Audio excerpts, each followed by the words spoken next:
Yo, yo, yo, yo, yo, yo, yo. What it do? What it be? It's your boy. A-N-T. Repping the motherfucking game. Gang, you know we don't play none of that. Use a lame, you can't hang, all of that. Bang, bang. And I'm back with another top 5 list. And this time we doing the top 5 centers of the 2000s. Now, the 2000s was a very interesting decade for centers because while in other decades or past decades you needed a dominant center to win a championship or even stay competent and contending, that this might be the last decade that this philosophy held true. Near the end of the 2000s, we saw Kobe and the Lakers win back-to-back championships without a great center, and throughout the 2010s, really, we saw teams win championships and dynasties form that didn't really have a dominant center on them. Joker kind of broke that trend, but for the most part in the 2000s and since then, that was the last decade that having a great center was necessary to win.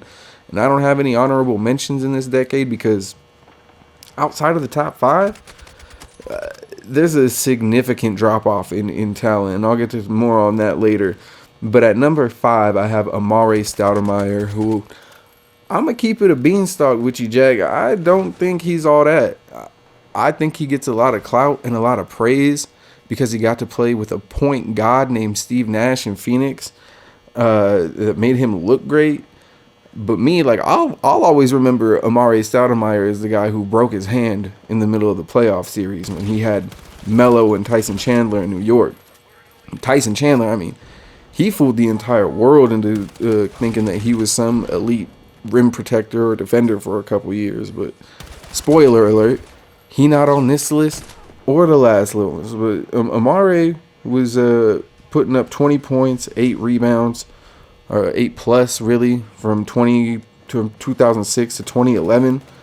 But he never quite hit that 10 rebound mark. And although he did get extremely close for a couple years, after he got traded to New York, I mean, he did have one good, decent season. But then injuries kind of took their toll, and that after that 1 year for the Knicks, his last 5 years for the Knicks, his numbers dwindled profusely. And just to further my point about the Steve Nash thing earlier, Amare went to 6 All-Stars in Phoenix. When he got to New York, he didn't make any. And again, it was a weaker conference. Shouldn't be any reason why he shouldn't have been able to make at least one more All-Star, but don't let me slander him too much because, again, he was top 5. But let me just say the other people that I could have put or that could have made number 5 instead of him were the bones of Dikembe Mutombo and Alonzo Mourning. And then if I didn't put them, I put in Brad Miller or Marcus Camby. And I love Marcus Camby. I'm a Nuggets fan. But top 5 center in that era? Hell no. Honestly, from where he was drafted, Marcus can be kind of a bust. I'm not gonna lie.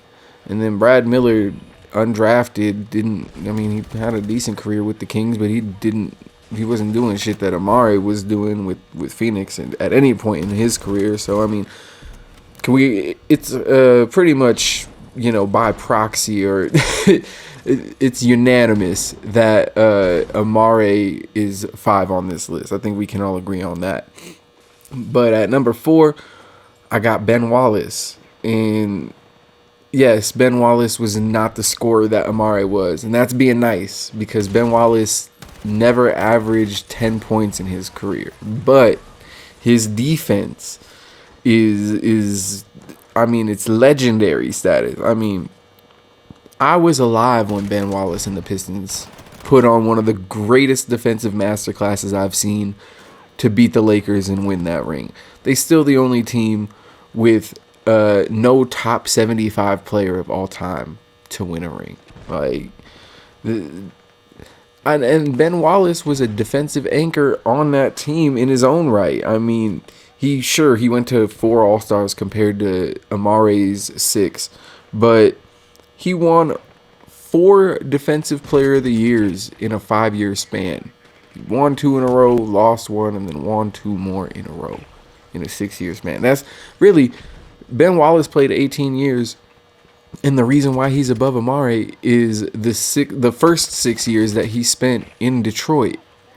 in that 6-year span, he won a ring, got those 4 DPOYs, went to 4 All-Stars, went to 6 All-Star or All-Pro teams, I believe, and won 2 rebound titles. Yeah. Or he went to 5 All-NBA teams. Excuse me. And I might be glazing Ben Wallace a little bit, but again, he the greatest undrafted player of all time. Sorry, Brad Miller and John Starks, but that's just how it is. If we talking about guys who made an impact in a short amount of time, though, at number 3, I got Yao Ming, who averaged 9 boards and 19 points for his career. And he ironically lost the 02-03 Rookie of the Year to Amare Stoudemire. And the only accolades Yao has are 8 All-Star appearances.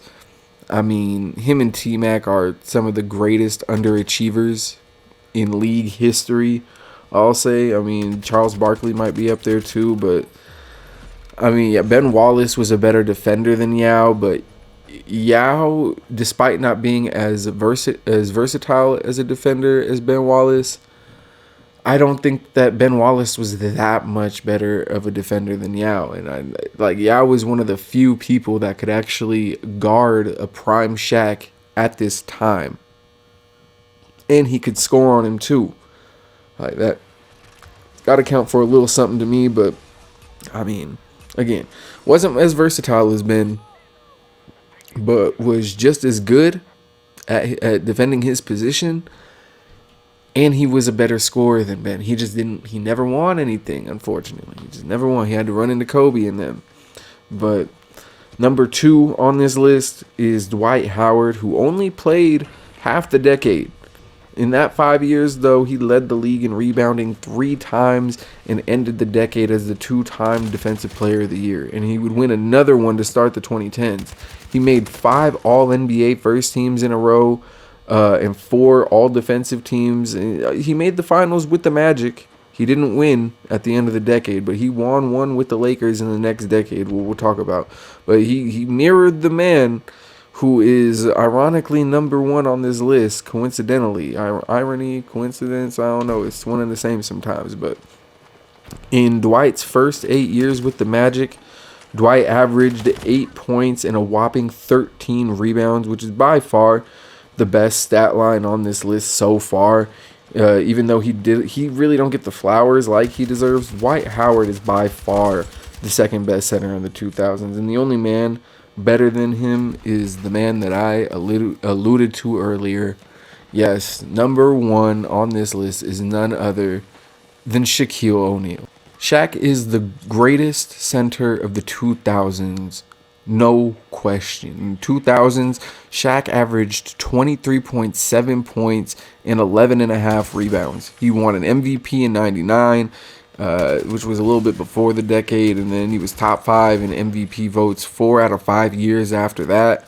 Went to 8 All-Stars, 7 All-NBA first teams, and of course he started the decade winning 3 straight championships, got all 3 finals MVPs in all of them. I mean, went to Miami, got one more with Wade after losing the 4th finals that he could have won with Kobe, but they kind of imploded against the Pistons, which I kind of talked about earlier. But in retirement, Shaq has been ultra critical of today's players and how the game is played, which has led to me pointing out some of Shaq's flaws in his career. He hasn't really won any rings without a top 3 guard all time. He was lazy and selfish as a player.